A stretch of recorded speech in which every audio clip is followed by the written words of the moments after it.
Senator Ping Lacson is recognized. Yes, Mr. Chairman.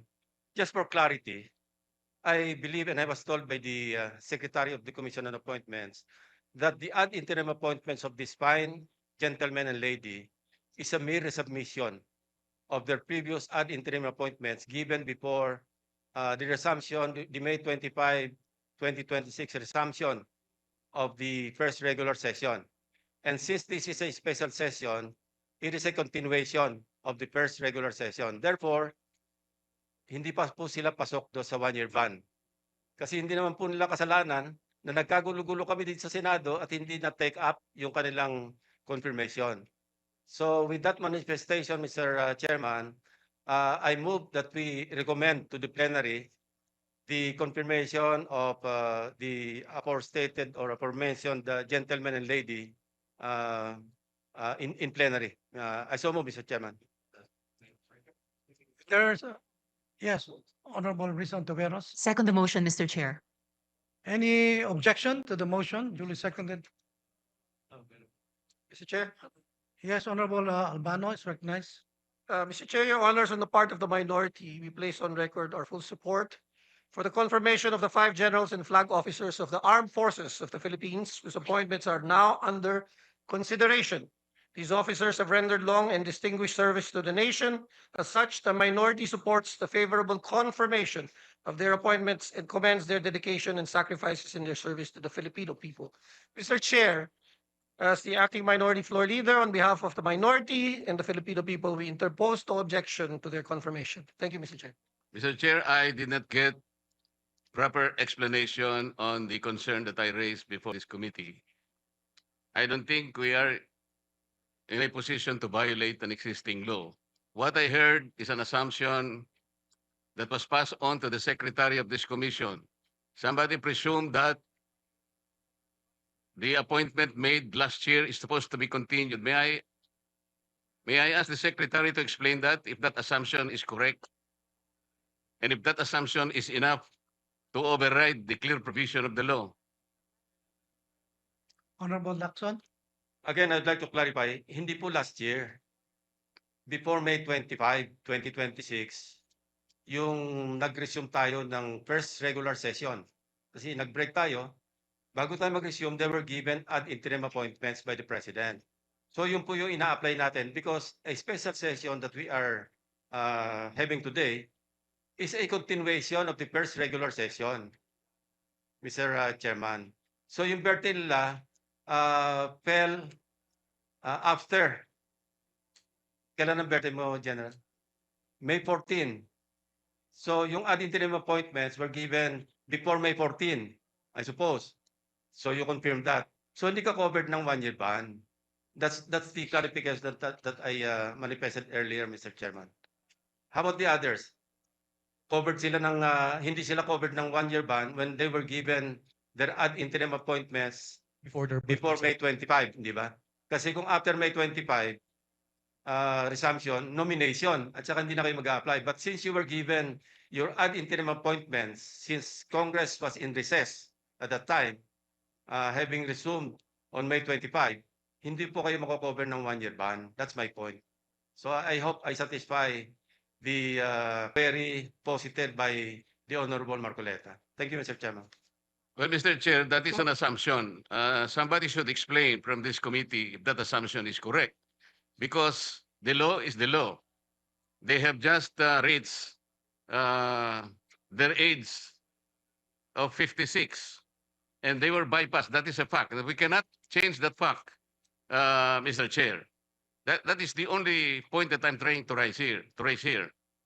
Kasi maliwanag po yung sinasabi naming batas. Wala po tayong personalan dito. I hope that these 5 officers, gusto ko rin naman sila na mailagay natin sa tamang ayos ng kanilang confirmation. But there is a hurdle here. Ilang ang problema rito, Mr. Chair, kasi maliwanag po yung sinasabi ng batas. Lumilitaw, after their compulsory retirement, less than 1 year na eh. As a matter of fact, they were unable to submit the documents for confirmation. Only, siguro, hindi ko po alam, but only the Secretary can testify when exactly were they able to complete the documents for confirmation. Ang may kasalanan po talaga, yung June 3 kasi ano na tayo, adjourn. Pagkatapos, sana man lang before adjournment, sinabi natin, nag-schedule tayo na i-confirm natin sila. Wala nga silang kasalanan, but somebody is at fault here. And then we have now a problem with the law. We can just simply say na we assume that they are not covered by 1-year ban. No. The law is very clear, Mr. Chair. Salamat po. Chair would, session suspended. Mr. Chair, I think we should clearly clarify that this plenary session is not a continuation of the last session. This plenary session is not a continuation of the last session, simply because this is a clearly separate proceeding, given that Congress adjourned sine die on June 3. This is very clear. We should not explain it any further. And Matibag versus Benipayo was quoted, Mr. Chair. In this case, Mr. Chair, an ad interim appointment can be terminated for 2 causes specified in the Constitution. Article 7, Section 16, Paragraph 2. Ang sabi doon, the first cause is the disapproval of his ad interim appointment by the CA. The second one is the adjournment of Congress without the CA acting on his appointment. Ito yung Matibag versus Banipayo. Mr. Chair, may I manifest that I have nothing against the 5 officers subject of today's confirmation. I think we have to thank them for their gallantry and service to our nation. I'm just trying to make a point here. But I am not objecting because we need to know and we need to articulate what is the law. That must be the concern of this proceeding, Mr. Chair. Sana wala na yung assumption kasi na sinasabi pa nila kanina that there is a continuation. This is not. Alam natin lahat yun eh. Because we are misleading our members for doing that, Mr. Chair. Ang importante na lang dito, kung wala namang mag-object sa kanila, I'm just pointing it for the record that there is a law that must be respected in connection with this, Mr. Chair. Thank you. The manifestations of the gentlemen are actually debatable because the Commission on Appointments is a different constitutional body than Congress itself kung tutuusin. Debatable yun. Kaya talagang pwedeng continuation. Only for that matter, Mr. Chairman. Since there's no objection and there was a previous motion, so I move to act on the previous motion. Considering that there's no objection, the previous motion of Honorable Lacson is hereby approved. Hindi pa po sila pasok do sa 1-year ban. Kasi hindi naman po nila kasalanan na nagkagulo-gulo kami dito sa Senado at hindi na-take up yung kanilang confirmation. May I ask the Secretary to explain that if that assumption is correct and if that assumption is enough to override the clear provision of the law? So yung ad interim appointments were given before May 14. So hindi ka covered ng 1-year ban. Well, Mr. Chair, that is an assumption. Somebody should explain from this committee if that assumption is correct. The law is the law. Wala po tayong personalan dito. After their compulsory retirement, less than 1 year na eh. As a matter of fact, they were unable to submit the documents for confirmation. Sana man lang, before adjournment, sinabi natin, nag-schedule tayo, na i-confirm natin sila. Wala nga silang kasalanan, but somebody is at fault here. General Isagani Criste. Birth date is April 21, 1970. Brigadier General Naisforo Diaz, birth date May 5, 1970. And Brigadier General Rose Mawate Remo, April 24, 1970. Meaning to say the 5 of you, General, already reached the age of 56. And everyone was bypassed upon the sine die adjournment of Congress last June 3, 2026. That is a fact, sir. And are you aware of Republic Act 11939? Yes, sir. Republic Act 11939 amended Republic Act 11709. You're familiar with that? Do you know why I am citing this particular law, General? Yes, sir. Why? We are less than 1 year, sir. Yes, you are correct. Section 2 of Republic Act 11709, which is now Section 1 of 11939, last paragraph, says that to be eligible for appointment or promotion to the grade of Brigadier General or Commodore O-07 or higher, except for positions under Sections 2A and 2B, the officer must have at least 1 year remaining of active service before compulsory retirement. And would you say that you lack at least 1 year remaining of active service before your compulsory retirement? Yes, sir. We were ordered to come here, sir, and we are directed to appear before the commission appointments. And so therefore, it only means that the five of you may no longer be eligible for reappointment in view of the prohibition under Section 1 of Republic Act 11939. Am I correct, sir? Yes, sir. Thank you. Thank you, Mr. Chair. Thank you, Honorable Marcos. Honorable Senator Ping Lacson is recognized. Yes, Mr. Chairman, just for clarity, I believe and I was told by the Secretary of the Commission on Appointments that the ad interim appointments of this fine gentleman and lady is a mere resubmission of their previous ad interim appointments given before the resumption, the May 25, 2026 resumption of the first regular session. And since this is a special session, it is a continuation of the first regular session. Therefore, hindi pa po sila pasok do sa 1-year ban. Kasi hindi naman po nila kasalanan na nagkagulo-gulo kami dito sa Senado at hindi na take up yung kanilang confirmation. So with that manifestation, Mr. Chairman, I move that we recommend to the plenary the confirmation of the aforestated or aforementioned gentleman and lady in plenary. I so move, Mr. Chairman. There's, yes, Honorable Rizon Taveros. Second the motion, Mr. Chair. Any objection to the motion duly seconded? Mr. Chair.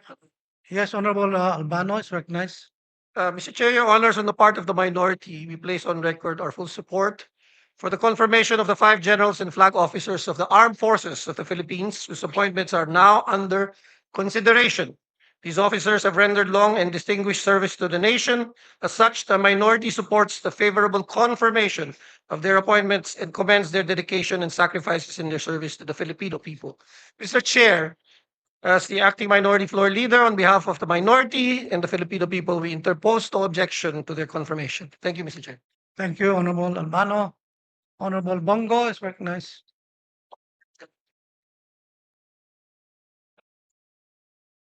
Mr. Chair, esteemed colleagues, allow me to express my full support for this commission. As this commission gives its consent to the well-deserved appointments of the senior officers of the Armed Forces of the Philippines. These officers have demonstrated professionalism. Opo, sir. Ano lang, support na po, manifestation na po. These officers have demonstrated professionalism, dedication, and unwavering commitment to their duties in safeguarding our nation's sovereignty, protecting our people, and upholding the Constitution. Wala na po akong katanungan sa kanila. And in fact, itong dalawa, no, si Vice Admiral Alan Madrid-Javier, Lieutenant General Edmundo Peralta, are mga tanglaw diwa, class of 92. Their years of service, leadership, and sacrifice reflect the highest ideals of military service and have earned them the trust and confidence of their fellow servicemen. At naintindihan ko rin po na yung 1 year bar rule, no, na dapat nilang mahabol dahil bawat star na alam po ni Senator Ping Lacson yan noon pa, parati nating pinaglalaban dahil napakahalaga po sa kanila yung 1 star na madagdag sa kanila. Yan po'y dala-dala na nila hanggang sa kanilang pagtanda. At maraming salamat rin po Senator Ping sa mga suporta mo noon sa sundalo. Mr. Chair, dahil sa kanilang kabayanihan at pagbibigay serbisyo sa ating bansa, gusto ko lang pong bigyang pagkilala at pagpupugay sina Vice Admiral Alan Madrid Javier, Lieutenant General Edmundo Peralta, Philippine Army, Major General Isagani Ocampo Criste, na naging PSG rin po nung panahon ni dating Pangulong Rodrigo Duterte, Brigadier General Nice Foro, no? Medrana Diaz Jr., Philippine Army, and Brigadier General Rosa Mawate Remo, women in uniform. Ma'am, sa panahon ng banta sa seguridad, sakuna at iba't pang hamon sa kapayapaan at kaayusan, sila ay naninindigan at naglingkod ng buong katapatan sa iba't ibang tungkulin at responsibilidad na kanilang ginagampanan. Napatunayan ng mga opisyal nito ang kanilang kakayahang mamuno at maglingkod.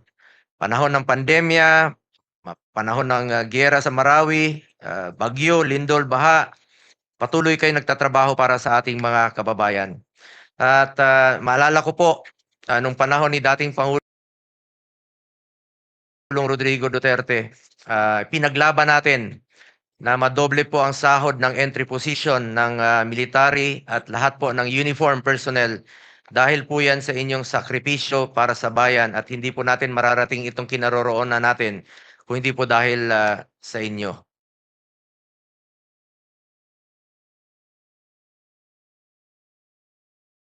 As our first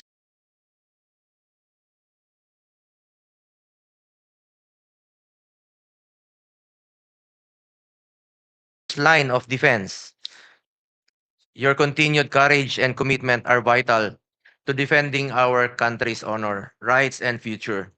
We also call on you to remain steadfast in protecting our sovereignty. Maraming salamat po sa inyong dedikasyon, sakripisyo at walang katulad na serbisyo sa ating mga kababayan. Wala po akong katanungan kung hindi nagbibigay lang po ako ng full support dito sa ating hearing sa Commission on Appointments. Dati naman po akong membro dito since 2019 at hindi po matutumbasan ang inyong kontribusyon sa bayan, pero meron lang po akong paalala sa ating Armed Forces of the Philippines. Unahin lagi ang interes ng bayan. Unahin po lagi ang interes ng bawat Pilipino. Mabuhay po kayo. Maraming salamat po. Thank you, Mr. Chair. Senator Bongo.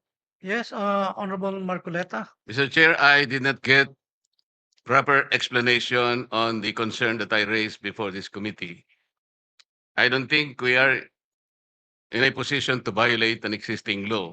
What I heard is an assumption that was passed on to the secretary of this commission. Somebody presumed that the appointment made last year is supposed to be continued. May I ask the secretary to explain that if that assumption is correct? And if that assumption is enough to override the clear provision of the law? Honorable Lacson. Again, I'd like to clarify, hindi po last year.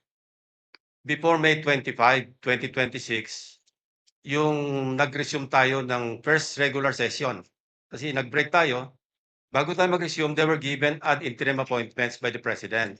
So yun po yung ina-apply natin because a special session that we are having today is a continuation of the first regular session, Mr. Chairman. So yung birthday nila fell after. Kailan ang birthday mo, General? May 14. So yung ad interim appointments were given before May 14, I suppose.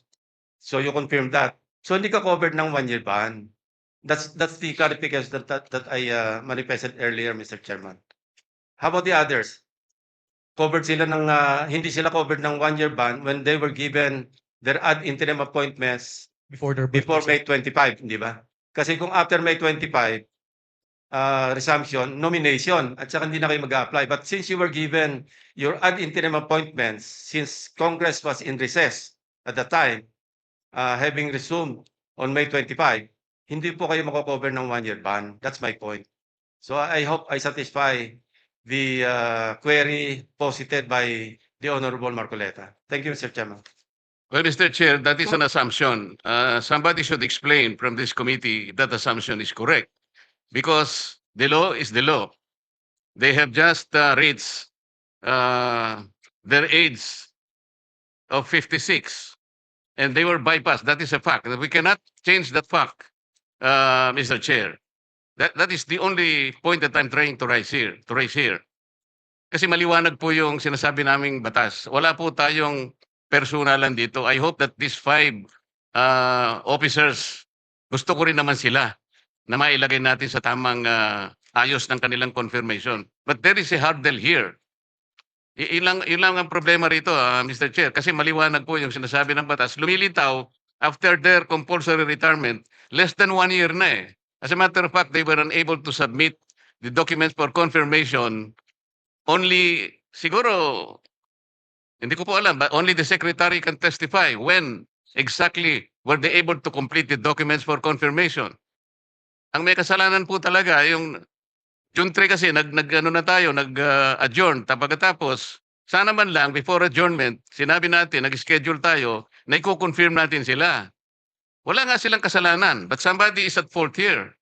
And then, we have now a problem with the law. We cannot just simply say na, we assume that they are not covered by 1-year ban. No. The law is very clear, Mr. Chair. Salamat po. I'd like to make a manifestation, Honorable Marcy Teodoro. Mr. Chairman, point of information. Bago po ako dito pero meron po tayong kaso Matibag versus Benipayo, GR number 149036 of 2002. This has something to do and defining what is a bypass appointment. As pointed out earlier by Senator Lacson, that this is basically a continuation of the previous session.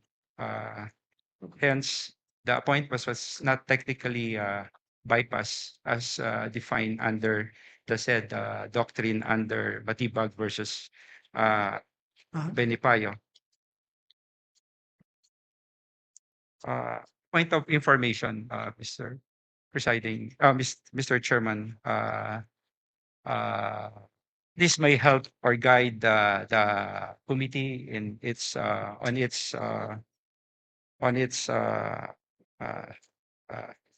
decision. As defined, a bypass appointment occurs only when upon the close of the session of Congress. It's true that the Congress was CNDA adjourned, but a special session was called upon, so it's being considered a continuation this proceeding. So if June 17 of this year is considered a continuation of the same congressional session, and this is not a new session, that event triggers the bypass, but not yet occurred. Therefore, the appointment remained pending and subject to the CA action. This is my humble observation and opinion on the matter, Mr. Chair, that the appointments remain pending and subject to CA action. Thank you, Honorable Teodoro. Yes, Honorable Marcoleta. Mr. Chair, I think we should clearly clarify that this plenary session is not a continuation of the last session. This plenary session is not a continuation of the last session, simply because this is a clearly separate proceeding, given that Congress adjourned sine die on June 3. This is very clear. We should not explain it any further. And Matibag versus Benipayo was quoted, Mr. Chair. In this case, Mr. Chair, an ad interim appointment can be terminated for 2 causes specified in the Constitution. Article 7, Section 16, Paragraph 2. Ang sabi doon, the first cause is the disapproval of his ad interim appointment by the CA. The second one is the adjournment of Congress without the CA acting on his appointment. Ito yung Matibag versus Banipayo. Mr. Chair, may I manifest that I have nothing against the 5 officers subject of today's confirmation. I think we have to thank them for their gallantry and service to our nation. I'm just trying to make a point here. But I am not objecting because we need to know and we need to articulate what is the law. That must be the concern of this proceeding, Mr. Chair. Sana wala na yung assumption kasi na sinasabi pa nila kanina that there is a continuation. This is not. Alam natin lahat yun eh. Because we are misleading our members for doing that, Mr. Chair.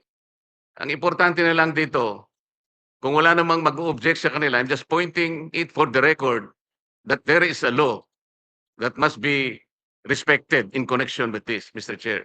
Thank you. Thank you, Honorable Marcoleta. Considering that earlier there was a motion of Yes, Honorable, go ahead, Mr. Chairman. I was just going to yes, manifest considering that that, this is the manifestations of the gentlemen are actually debatable because the Commission on Appointments is a different constitutional body than Congress itself kung tutuusin. Debatable yun. Kaya talagang pwedeng continuation. Only for that matter, Mr. Chairman. Go ahead. Gangster, you know, we do that better than anybody. I bet you got it twisted, you don't know who to trust. So many player hating niggas trying to sound like us. Say they ready for the front, but I don't think they know it. Straight to the depths of hell is where them cowards going. Well, all you still down, nigga, holler when you see me. And let these devils be sorry for the day they finally free me. I got a caravan of niggas every time we ride. Hitting motherfuckers up when we pass by. Until I die, live the life of a boss.